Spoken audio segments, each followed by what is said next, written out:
This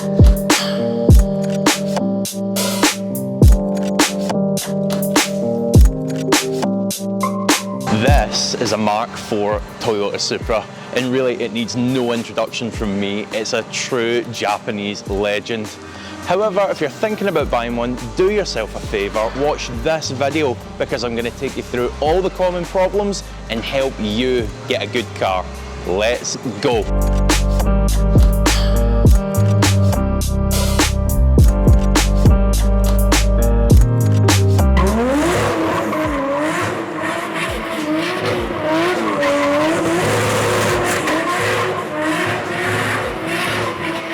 As ever, we're starting at the business end of this car, and can we just take a moment before getting into the checks to appreciate how clean this Supra build is. There is nothing, and I mean nothing, out of place under here.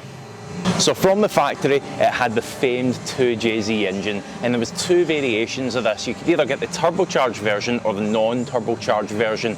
Now, no matter what one you went for, these engines were fairly bulletproof.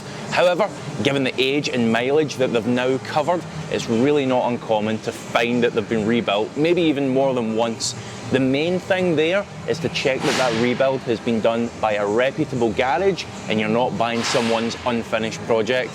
Now, one of the first things we want to check here is for oil leaks.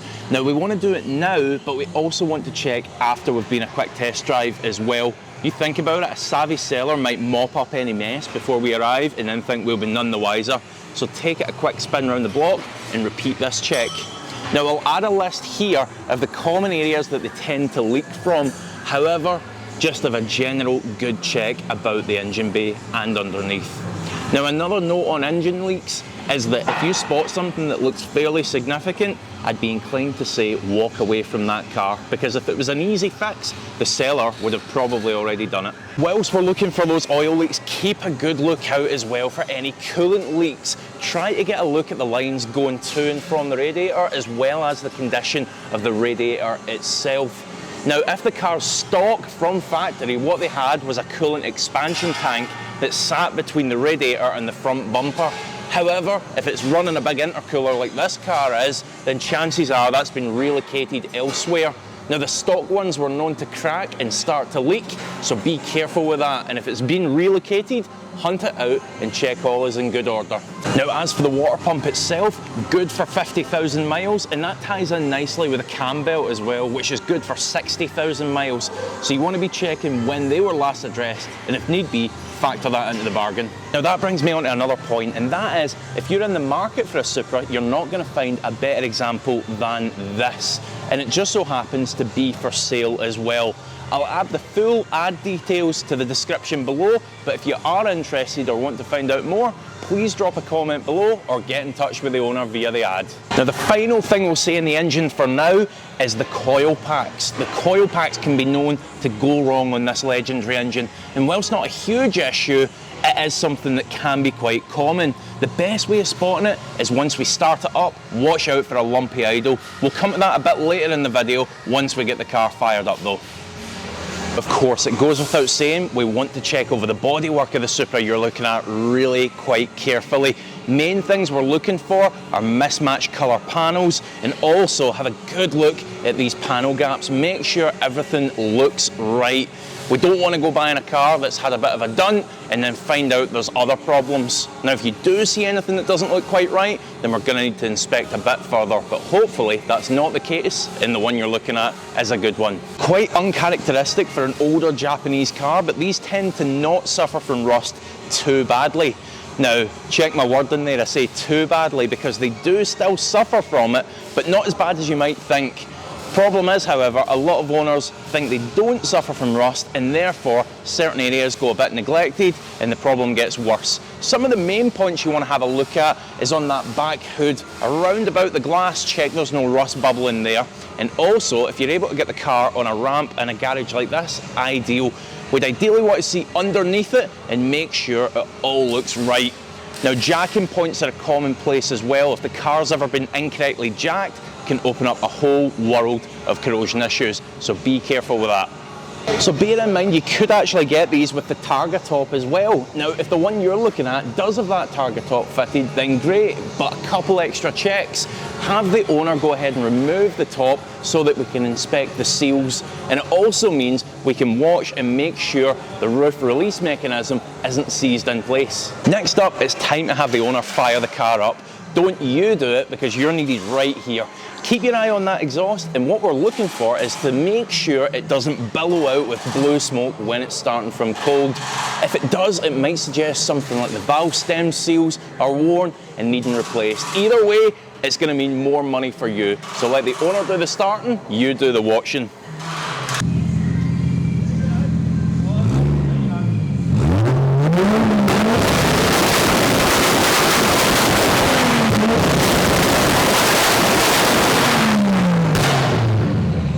Next up, transmission. So there was obviously automatic and manual options for these Supras. We'll start with the manuals and come on to the automatics in just a moment. So for the manuals, it was dependent on the engine that was originally fitted in the Supra you're looking at. If it was the naturally aspirated engine, then chances are, if it's not been swapped out, you're going to find a 5-speed manual inside it. Now that was a decent gearbox, capable of handling 400-500 horsepower without any problems, but it wasn't as strong as the gearbox that was fitted to the turbocharged Supra from the factory. That was a 6-speed manual, and it was an absolute monster, capable of handling 900-1,000 horsepower with ease. Now when it comes to the automatic gearboxes, again, not a bad gearbox, but just not capable of putting up with the high power levels of that 6-speed manual. Usually around about 300 horsepower is okay, as is said with them. However, any more and you can start running into problems. Now when it comes to the clutch, you should feel it bite 9 or 10 centimeters or so out of the carpet. It's hard to say, but it shouldn't be biting right at the top of the pedal throw, put it that way. Now, otherwise from that, you want to make sure that the feel is alright. Make sure it's not juddering like crazy. Some aftermarket clutches might give a little bit of judder, but if it's vibrating the whole car, then absolutely not. There's a problem there, and it probably needs to be addressed. Now again, with the automatic gearbox, of course, you don't have a clutch to contend with, but make sure that pull-off is nice and smooth, make sure it's changing gear cleanly, and also make sure there's no clunks or bangs or anything like that coming from it. Last tip with a manual gearbox is ensure it's not jumping out of gear as you're going along. Make sure it goes in cleanly and it doesn't jump out itself. That could suggest worn synchro rings. So it's the time you've been waiting for. Get out on that test drive and enjoy the heck out of it. But before you do, get that key in and have a look at the ignition. What we're checking there is all the appropriate warning lights come on, nothing's been disabled, and then obviously we want them to turn out once the car's up and running. But it's important to make sure they're coming on and going off, particularly the ABS.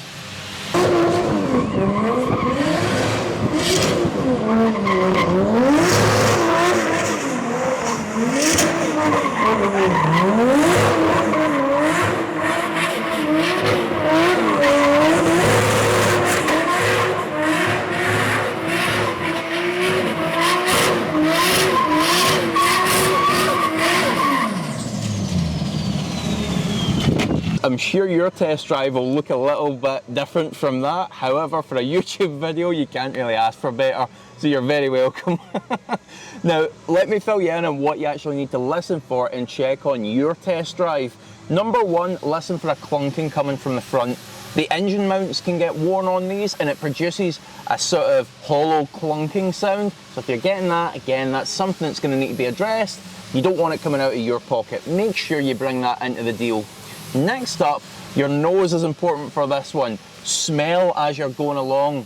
Now if you get a sort of rotten egg, sulfur type smell, that's known to be the catalytic converters that are fitted in the Supras. Many of them are probably running sports cats or D-cats at this point, but if you are getting that smell and the original cats are in, that is probably the culprit. Finally, in terms of handling, these are really sharp, agile cars. If it feels a bit woolly and it's on original suspension, chances are the shocks might be getting a little bit tired. They are reliable units, don't get me wrong, but at this age, mileage, they can be getting a little bit tired and may feel a little bit woolly and ready for a refresh. And there we go guys, just like that, you've got all the tips you need to go off and find yourself a beautiful Toyota Supra. Now this one happens to be for sale, and as I say, it is a beautiful example. If you are interested, let me know and I'll put you in touch with the owner. If not, good luck with your search. Any questions or comments, drop them below. Cheers for now.